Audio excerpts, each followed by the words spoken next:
Jhagadia Ankleshwar road ઉપર ટ્રાફિકની સમસ્યા એ રોજનો વિષય બની ગયો છે. નમસ્કાર, આપ જોઈ રહ્યા છો છોટાઉદેપુર.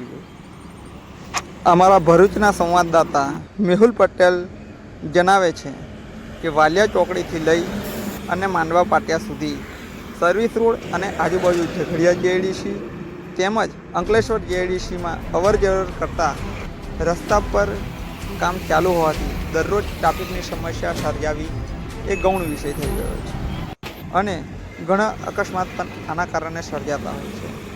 ત્યારે રોંગ સાઈડમાં ઘણા સાધનો ચાલે છે, જેને લઈ આ બાબતમાં કોઈ કાયદાકીય કાર્યવાહી થાય, ટ્રાફિક આનું ધ્યાન આપે એ ઇચ્છનીય બાબત છે અને આ સર્વિસ રોડ વહેલી તકે પૂર્ણ થાય એવી આમ જનતાની માંગ છે.